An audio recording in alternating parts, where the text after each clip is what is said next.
Bueno, y como anunciamos al inicio de Tribuna, ya estamos para hablar sobre este tema que tiene que ver con la campaña de Fonoayuda. ¿De qué se trata Fonoayuda? La gente a veces pide por WhatsApp y dice, ¿dónde llamo? Hay un niño acá en la calle, quiero saber qué hago. Es importante reiterar estas ayudas, de manera que agradecemos el tiempo y la visita a nuestra colega Adelaida Galeano, más conocida como ADE, directora general de Comunicación y Prensa de la Secretaría Nacional de la Niñez y la Adolescencia. Ade, gracias por venir. Sí, cómo no, muchas gracias a ustedes por este espacio. Siempre los medios públicos del Estado nos han apoyado en estos últimos años, o sea, desde un inicio de la gestión. Y la Secretaría de la Niñez y la Secretaría Nacional de la Niñez y la Adolescencia tiene este servicio, como bien vos decís, que es el servicio Fonoayuda 147, es un servicio de atención telefónica. En un principio originalmente tuvo su origen en la sociedad civil, el Estado posteriormente lo absorbe, tiene 16 años de servicio.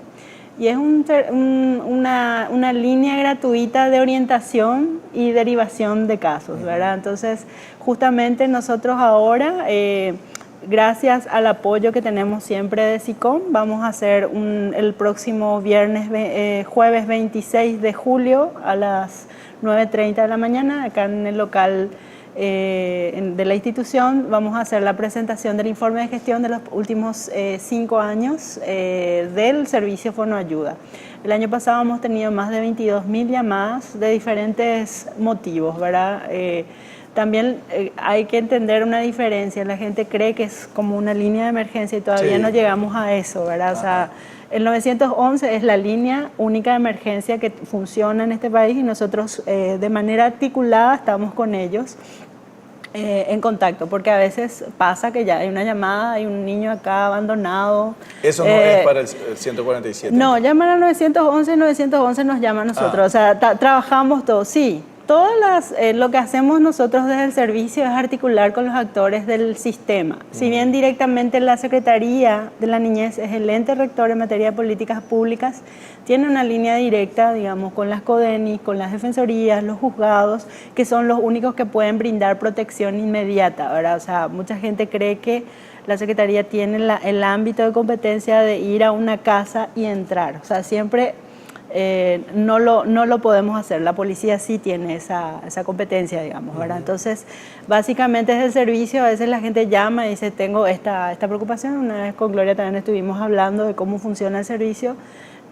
Yo no sé si esto es un delito, no es, o sea, lo veo, o sea, por ejemplo, criadazgo es algo que no se ve normalmente. O sea, uno solo cuando ve en la casa le parece sospechoso que haya un niño, una niña, y que se nota que no es de la familia, y bueno, y ese tipo de consultas nosotros le tratamos de orientar a la persona para decirle cuál es el mecanismo de denuncia que se debe seguir.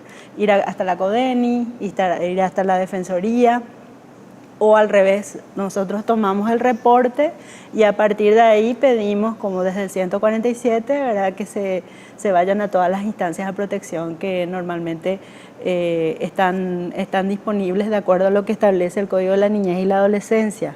Por ejemplo, cuando hablamos de esto, o sea, del 147, porque en el 911 reciben como 6.000 llamadas por día, vos estás hablando 22.000 en un año, pero de las consultas que se tienen, ¿se puede tipificar? O sea, ¿cuál es lo más frecuente que la gente llama y consulta? Y si realmente a veces de todas esas llamadas realmente son las que corresponden de dificultades o problemas que ustedes pueden tener alguna injerencia. Sí, tenemos también el registro de la clasificación del tipo de llamada. O sea, a veces llaman periodistas, llaman padres, madres, maestros, o sea, quieren saber alguna cuestión específica, contactar con la CODENI de alguna comunidad del interior o en donde, por ejemplo, siempre son consultas que tienen que ver con derechos, vulneración de derechos, prestación alimentaria, es un tema súper recurrente. También donde se encuentran las defensorías. Hay un poco de esa confusión porque tenemos el mismo apellido de la niñez y la adolescencia que los juzgados. Entonces, Secretaría Nacional de la Niñez y la Adolescencia, nosotros no llevamos casos, siempre se le explica desde ese sentido. Y claro, también hay llamadas que tienen que ver, ahora por ejemplo en vacaciones tuvimos una cantidad de visitas y de llamadas de estudiantes, porque tienen que hacer como parte de su proyecto educativo, tienen que presentar, entonces quieren saber qué es la Secretaría, cómo funciona, y también hay una línea disponible para los adolescentes, los niños, ¿verdad? Que a veces quieren saber algo específicamente o a través de los talleres en los cuales estuvimos en las comunidades, la gente quiere hablar ese espacio así de decir yo quiero que alguien me escuche y este es mi problema y cómo lo hacemos. Sí, lamentablemente también hay casos de niños o incluso de personas adultas que llaman y quieren una resolución rápida de los problemas cuando nosotros no somos la instancia encargada, ¿verdad? Entonces,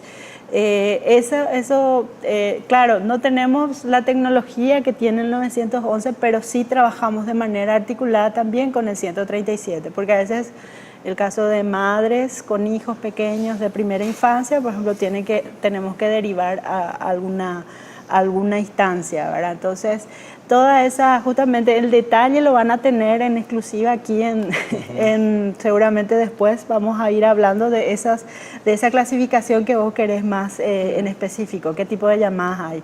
Sí tienen que ver con vulneración de derechos, eran alrededor de unas 8.000, que era el año pasado, y alrededor de 2.000 tenía que ver con casos de abuso sexual y relacionados, ¿verdad? Entonces, ese tipo de situaciones tenemos, y en este año y en este mes, y justamente con SICOM que llevamos adelante esta campaña que se llama Amigo Real, porque buscamos justamente que las personas se hagan cargo y cumplan el artículo 5, que es el deber de denunciar. Hace 3 años, 4 años, la gente dice, yo no me quiero meter problema porque es mi vecina, no sé, yo no me quiero ver colegio porque es lo así, ¿verdad?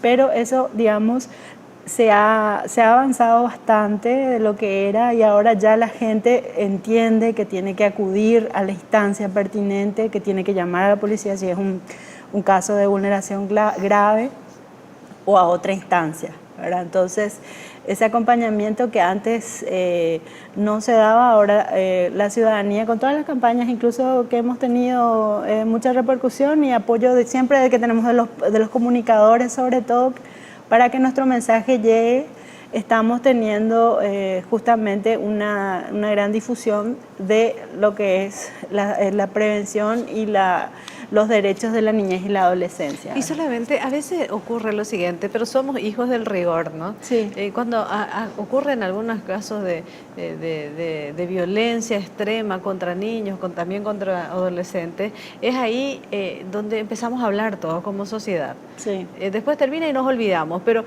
es importante dentro de lo malo también, porque el hecho en sí es malo, pero por lo menos eso les ayudó a ustedes, por ejemplo, el 147 para saber, o alguien que más o menos medir la temperatura. Claro, Sí. y sobre todo qué importante es que alguien llame, más, no sé, para sacarse la duda, si lo que está viendo está bien o está mal, o se puede o no denunciar.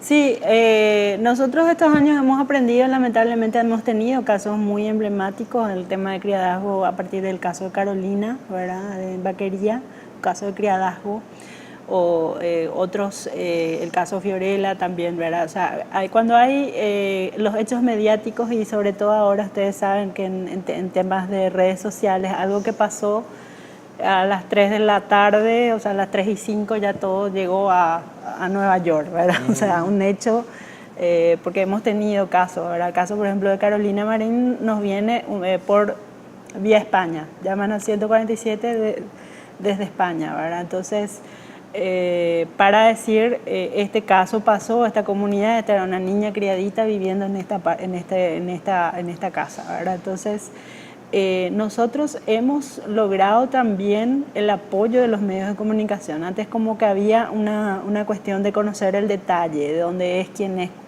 qué pasó, qué le hicieron. Incluso ese detalle que la gente no comprende, que lo que se protege no es al agresor, sino al niño, ¿verdad? Entonces, que también tomamos como caso el caso Arlan, ¿verdad? Arlan Fix, ahora no sé, tiende a tener más años, ¿verdad? pero siempre va a ser el niño que estuvo, el adolescente secuestrado, ¿verdad? Entonces eso es como una cuestión que le persigue o le sigue o forma parte de su vida. Todo lo que se publicó, o sea, si uno busca, lo encuentra, ¿verdad?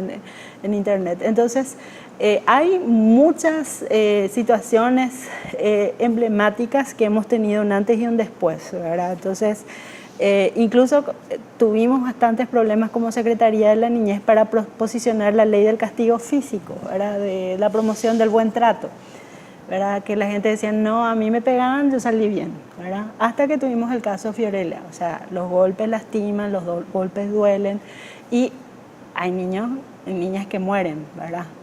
Fruto de eso. Entonces, esa apertura hemos tenido gracias al apoyo de los medios de comunicación, justamente de sensibilizar, y justamente eso nos dicen. Antes, ahora los niños saben, es mi derecho, yo te voy a, o ya llamo, o sea, o esto tengo que yo hacer, o hasta aquí yo puedo hacer, o yo tengo derecho a que me escuchen. Y muchas situaciones que hemos ido avanzando y que con esta gestión y con este informe lo vamos a presentar a la ciudadanía este jueves 26. O sea, vamos a ver avance y todo lo que nos falta también, porque estos son procesos, es más fácil de repente hacer una construcción. Así y es. bueno, vos está, qué sé yo, está el edificio, bueno, lo terminás. Pero cuando hablamos de educación, que básicamente es esto, es mucho más difícil. Claro, y con la campaña de Lazo Verde, que también ustedes siempre nos han apoyado, también hemos tenido 5 años, desde el 2012 que lo implementamos, el usar el símbolo del lazo como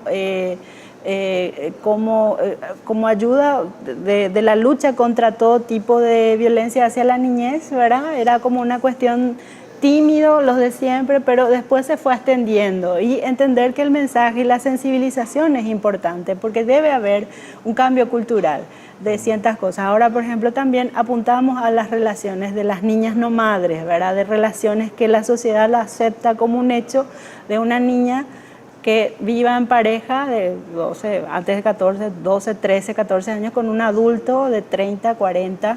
Entonces, eso no es normal. Eso, por ejemplo, es una cuestión que tenemos que entender, y eso cada vez la gente y la ciudadanía lo comprende, ¿verdad? Y a partir de estos casos, y justamente el servicio 147 está a disposición de la ciudadanía para cualquier consulta y decir, yo justamente quiero saber esto, ¿verdad? Y este es un servicio que funciona 24 horas, es completamente gratuito, y siempre tenemos los picos de campañas, ¿verdad? Entonces, como que decían, no me atienden el 147, es que las líneas tienen muchas llamadas en ciertos meses que coinciden con las campañas comunicacionales, pero funciona todo el año. Así Bueno, que ya para ir concluyendo, Ade, porque prometimos la audiencia, justamente cuando hablamos de maltratos, estos días una serie televisiva de la cadena Univisión que se emite por Netflix nos muestra y nos sigue mostrando para el que no vio, de que el maltrato, de que la violencia no solamente está en las familias humildes. Estamos hablando del famosísimo Sol de México de Luis Miguel, de que finalmente qué chico que sufrió había sido en su niñez y en su adolescencia, ¿verdad? sí, no, y justamente es esa reflexión que tuvimos con el 12 de junio, que es el Día contra el Trabajo Infantil, ¿verdad? Es decir, hay niños que son explotados por sus familias, por sus padres, por sus progenitores, que son los que llevan el sustento. Y como vos decís, la violencia trasciende clases sociales, ¿verdad? Sí. O sea, hay hechos de violencia, no es porque una persona sea pobre se justifica la violencia, va a todos los tratos. Así como la violencia hacia la mujer es lo mismo, ¿verdad? O sea, no tiene que ver el nivel educativo, no tiene que ver los recursos, no tiene que ver el entorno, los colegios. O sea, pasó con un colegio capitalino, claro, de clase, digamos. Donde se repite cada tanto. Claro, entonces es como decir, eso tenemos que llamar la atención, y justamente como sociedad es nuestro compromiso de defender los derechos de la niñez y decir, y eso no es normal, que un niño de 12 años o 12, 13, 14 sea el sostén familiar, no es normal. Y otra cosa, en algún momento hablar también de los niños y los adolescentes del fútbol. Hablo del fútbol porque es lo que mayoritariamente le lleva a la gente, es lo que nosotros consumimos, y es un gran negocio detrás, y de poner las cosas en regla. ¿Y cuántos padres sueñan de que sus hijos lleguen? Y eso también es una cierta explotación. después es como que, bueno, llegaste ahí gracias a mí y son sus managers, sus propios padres. Entonces no hay mucha diferencia, ¿no? Sí, tenemos un montón de temas. Un caso para volver a abrir, en el caso Sí. justamente de Así Luque, el caso de Sí, Cerro. sí, sí, así Bueno, mismo. Ade, gracias por estar aquí. Así es, y les esperamos a ustedes Nosotros tenemos que esperar, sí, en la psicosis. el jueves, sí, el jueves 26. Café de por medio. Café de por medio, el jueves 26 a las 9:30 vamos a hacer la presentación de este informe de gestión. Muchísimas gracias. Hablamos así con Ade Galeano, directora general de Comunicación y Prensa de la Secretaría Nacional de la Niñez y la Adolescencia. Vamos a hablar de finanzas en instantes, Gloria, para ver cómo vamos a ahorrar nuestros recursos. Por favor, necesito algunos tips. No endeudarse, sino que ahorrar financieramente. Ah, bueno, perfecto. Ya volvemos luego de una brevísima pausa.